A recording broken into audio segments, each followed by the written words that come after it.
Salut et bienvenue sur notre chaîne. Ici, nous parlons de développement personnel, d'entrepreneuriat et de motivation. Donc, si c'est des thèmes qui t'intéressent, tu es bien évidemment au bon endroit. Comme vous l'avez vu dans le titre, dans cette vidéo d'aujourd'hui, je vais vous donner 5 traits de caractère, 5 forces que tout entrepreneur ou toute personne qui aspire à l'entrepreneuriat doit développer. Et même si l'entrepreneuriat, ce n'est pas votre truc, c'est toujours des sujets de développement qui peuvent vous intéresser ou permettre de grandir quelque part. Donc, je vous recommande de rester sur cette vidéo jusqu'à la fin. Ceci dit, le tout premier trait de caractère, la toute première force que tout entrepreneur doit développer, c'est la vision.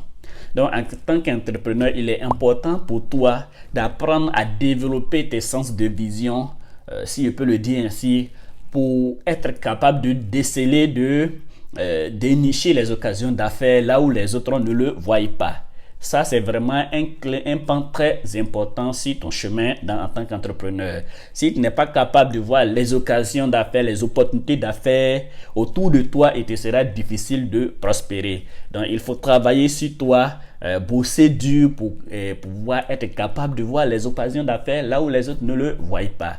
Donc, c'est vraiment très important. Prenons l'exemple de Bill Gates, par exemple. Quand Internet est sorti nouvellement, il a été l'une des personnes à 17 ans à comprendre que cette chose-là va demain révolutionner le monde.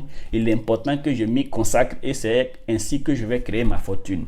Il a abandonné ses études à 17 ans à l'université de Harvard pour pouvoir se focaliser sur le développement de quoi? De ses logiciels. Ce qui lui a permis d'être au top financièrement parlant au monde. Donc, c'est vraiment important. Donc, regardez un peu là où la vision peut nous envoyer. Prenons aussi l'exemple de Steve Jobs qui a créé l'entreprise Apple. Il a raconté qu'il voulait mettre en place l'appareil, le téléphone portable le plus sophistiqué qui puisse exister au monde. Et il a été rapporté que ces ingénieurs, quand il envoyait les produits finis du design qu'il avait conçu pour les iPhones, Steve Jobs les rejetait toujours parce que pour lui, ça ne répondait pas à sa vision. Si bien qu'à un moment donné, ils ont pensé qu'il délirait, il devenait fou, jusqu'à ils l'ont chassé à la tête du conseil d'administration de Apple. Il l'a renvoyé de sa propre entreprise. Bon, ça peut se faire parce qu'il n'était pas le seul propriétaire de l'entreprise. Du coup, donc quand le conseil se réunit pour t'enlever, tu dois quitter, même si tu es l'actionnaire principal. Et c'est ce qui s'est passé. Parce qu'il avait un grand rêve, une grande vision. Et aujourd'hui, nous connaissons tous le résultat. iPhone, il faut le dire, l'appareil téléphonique qui domine le plus au monde. Voilà, Samsung est là aussi, mais je pense que l'iPhone est le plus dominant. Et il n'y a pas quelqu'un qui va acheter un iPhone qui va le regretter. Peut-être que dans les débuts, c'est difficile, tu n'es pas adapté à ce type de téléphone, ça va te fatiguer, mais une fois que tu t'habitues à cela, il te sera difficile de t'en passer. Donc, bref, il faut développer tes sens de vision pour pouvoir dénicher les opportunités d'affaires. Et ça, c'est l'une des marques des grands entrepreneurs. Selon moi, comment on peut développer ces sens de vision, de businessman? C'est à travers la lecture, lire des livres qui parlent de développement personnel, à travers la lecture sur la biographie des gens qui sont pour toi des mentors. C'est-à-dire quelqu'un qui a réussi dans un domaine dans lequel tu veux réussir, il faut lire leur biographie. Tu vas voir comment est-ce qu'ils se sont inspirés, d'où leur est venue l'idée qui leur a permis de réussir dans ce domaine. Et toi aussi, tu vas tout simplement copier pour pouvoir faire comme eux. Ne l'oublie pas, l'une des meilleures manières d'apprendre une chose, c'est de copier sur des gens qui ont déjà réussi dans ce domaine. C'était le premier point. Le deuxième trait, la deuxième force qu'il faut développer pour réussir sur son chemin de l'entrepreneur, c'est le courage. Il est prouvé que à plus de 95% des cas, quand tu te lances dans l'entrepreneuriat, les choses ne se passent pas comme tu les as prévues. Et dit ton plan que tu as tracé, il fait ceci, il fait cela, ça donne tes résultats. À plus de 95% des cas, ça ne marche pas comme ça. Il a aussi prouvé que plus de 95% des petites et moyennes entreprises qu'on crée meurent dans les 5 années qui suivent. Et face à tout cela, si tu n'es pas assez courageux, il te sera difficile de réussir sur ton chemin d'entrepreneur. Donc, il faut comprendre ça, comprendre que les choses ne vont pas forcément se dérouler comme vous le voulez et que vous allez connaître des difficultés, des échecs sur votre chemin. pour que quand cela arrive, tu puisses amortir ces chocs et rebondir à nouveau. Comme l'a dit un auteur, le succès est simple. Lorsque vous acceptez combien de fois il sera difficile. Donc comprenez que vous êtes sur un chemin, sur une route que vous ne maîtrisez pas forcément. Donc il y aura des embûches. Voilà, vous allez trébucher, même souvent tomber, mais il faut savoir toujours se relever pour regarder devant. C'est ça qui est plus important. Et le troisième trait de caractère qui fera de vous un meilleur entrepreneur, c'est bien évidemment, pour moi, c'est le point le plus important, c'est la créativité. Il faut être créatif. Vous voyez, l'entrepreneuriat, le secteur du business n'aime pas la monotonie. Si vous créez quelque chose que vous n'êtes pas capable de modifier incessamment ou bien de mettre de nouveaux business ou services en place, vous allez tout simplement mourir. C'est l'erreur que BlackBerry, Nokia, CMS et d'autres ont commis.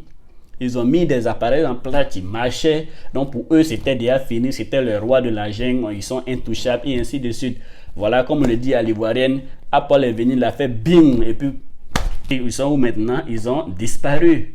Ils ont disparu. Donc ne pensez pas que parce que les choses marchent bien pour vous aujourd'hui, vous êtes les maîtres du terrain. Non, non et non et non. Les choses évoluent, il y a de nouvelles mentalités qui naissent, il y a de nouveaux styles de vie qui naissent et donc les occasions ne cessent de pleuvoir incessamment. Donc quand vous avez essayé une approche, même si ça marche, il faut penser à demain. Si ça ne marche pas aussi, il faut penser à recréer les choses pour pouvoir rester dans la droite ligne. Donc en tant qu'entrepreneur, vraiment être créatif est très important. Et pour moi, comment apprendre à être créatif? C'est de juste analyser la population mondiale, analyser le type de clients que vous avez, quels sont leurs besoins aujourd'hui, quels seront leurs besoins demain, c'est-à-dire dans 1 an, dans 2 ans, dans 5 ans, dans 10 ans, dans 15 ans. C'est ce que Apple fait. Ils ont compris ça. Ils ont compris ce système et vous voyez chaque année, presque chaque année, ils font sortir le nouveau iPhone et puis ça marche.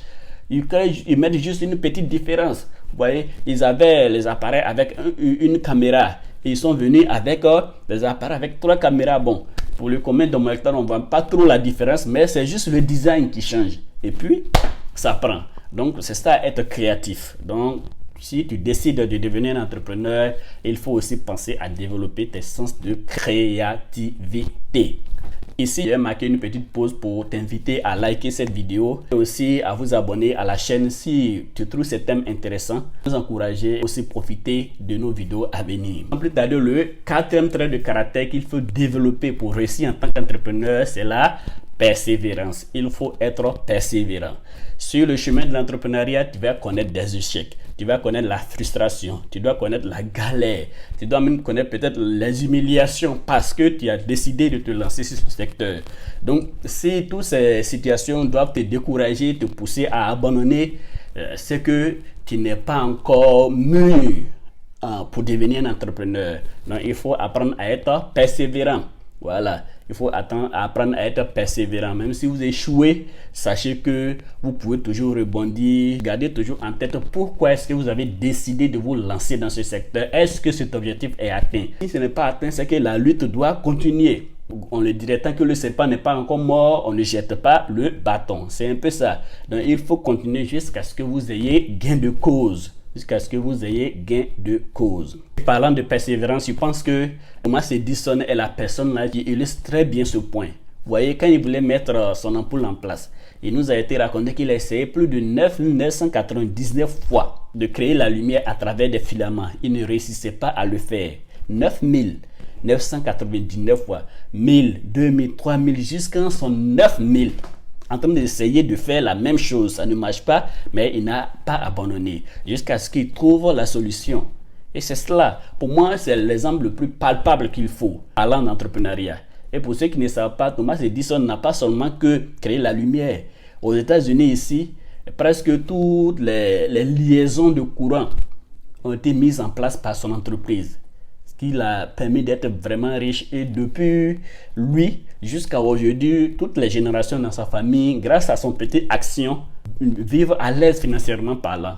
Et peut-être que tu as le Thomas Edison de ta famille. Pourquoi juste pour des échecs, juste parce que tu essaies une chose, ça ne marche pas, tu vas abandonner? Non, non. Non, ta famille a besoin de toi, ton pays a besoin de toi, le continent africain a besoin de toi, l'Europe a besoin de toi, l'Asie a besoin de toi, l'Amérique a besoin de toi, le monde entier a besoin de toi. C'est pourquoi tu ne dois pas abandonner. C'est pourquoi tu ne dois pas abandonner. Je peux aussi citer l'exemple de Jack Ma, qui est l'un des entrepreneurs prospères les plus riches de la Chine. Jack Ma, il a commis tellement d'échecs qu'il s'est présenté une fois à un concours pour devenir policier en Chine. Et ils étaient 25 candidats. Sur les 25 candidats, ils ont retenu 24. Et ils ont rejeté un. Et ce un là, c'était lui. Vous voyez? Mais cela ne l'a pas découragé. Il a commencé à bosser, à chercher. Et aujourd'hui, on ne dit même plus le nom de ses amis, là, c'est lui que le monde entier connaît. Je peux aussi te citer l'exemple de Abraham Lincoln, qui fut un ancien président américain. Il a rapporté qu'il a échoué à 26 des 28 élections auxquelles il s'est présenté. 26 des 28 élections auxquelles il était candidat, il a échoué. Il dit, il se présente à une élection, il échoue. 2, il échoue. 3, il échoue. Jusqu'à 26 fois il échoue. Et c'est à la 27e et 28e qu'il a réussi. Il est devenu président. Aujourd'hui, tout le monde entier le connaît. Et aujourd'hui, il est rentré dans le livre de l'histoire du monde en tant qu'ancien président des États-Unis. J'ai cité ces exemples-là pour te montrer combien de fois tu dois apprendre à être persévérant si tu désires réellement être un entrepreneur. Le 5e et dernier point, qui est pour moi aussi important pour réussir en tant qu'entrepreneur, c'est bien évidemment la patience. Patient. You gotta be patient. Tu dois être patient. La patience, ça c'est l'un de mes proverbes préférés. La patience est un chemin d'or. La patience est un chemin d'or. Mais attention, quand la patience est d'or aussi sur le chemin, c'est pas bon. Il faut être patient, mais être trop patient, c'est pas bon. Ok? Donc il faut apprendre à être patient. Tout arrive à bout à qui sait attendre. Donc si tu sais attendre ton tour, un jour cela va arriver. Le succès dont tu attends. Tu fais tout, tu luttes, tu fais tout, tu essaies ça, ça ne marche pas, tu essaies ceci, ça ne marche pas. Tu fais tout, échoue. Ce qui est important, c'est que plus tu échoues, plus tu te rapproches de ton but. Plus tu échoues, plus tu te rapproches de ton objectif. Pourquoi? Parce que l'erreur que tu as commise qui t'a poussé à l'échec ne va plus commettre cette erreur. Donc, ça fait une expérience de plus. Et c'est en acquérant ces expériences-là, tu vas tomber bien évidemment sur le résultat définitif. Donc, il est vraiment important d'apprendre à être patient. Je connais des gens qui, aujourd'hui, sont très prospères dans le secteur du business, surtout digital, qui disent qu'ils ont galéré pendant les 7 premières années. Il y a un qui dit qu'il a commencé à investir dans le secteur du business jusqu'à 7 ans après qu'il a commencé à avoir gain de cause. Et aujourd'hui, il est multimillionnaire en dollars. D'autres disent qu'ils ont fait 4 ans, d'autres ont fait 5 ans, d'autres ont fait 2 ans avant de connaître le bout du tunnel. Peut-être que tu essaies de t'investir dans un business, mais les choses ne se passent pas comme tu le veux. Tu essaies peut-être même de développer une chaîne YouTube, mais l'élan n'est pas ce que tu veux. Il faut comprendre que ça fait partie du game. It's a part of the game. Ça fait partie du game. Si tout se passe facilement pour toi, tu vas penser que tu vas te gonfler, penser que tu es trop arrivé, que tu es un chef et ainsi de suite. Et bien évidemment, c'est ce qui fait que les gens plongent dans ce qu'on appelle la folie des grandeurs. Mais plus tu vas commettre des erreurs, tu vas apprendre, tu vas acquérir de l'expérience, de l'humilité, et cela va te permettre de garder la tête sur les épaules quand tu vas réussir. Ok? Donc c'est peut-être un test de Dieu envers toi. Donc il faut savoir accepter cela pour pouvoir réussir sur ton chemin. Si cette vidéo vous a porté un plus, ne manquez pas de liker et de vous abonner si ce n'est déjà le cas. Merci et que Dieu vous bénisse chez vous.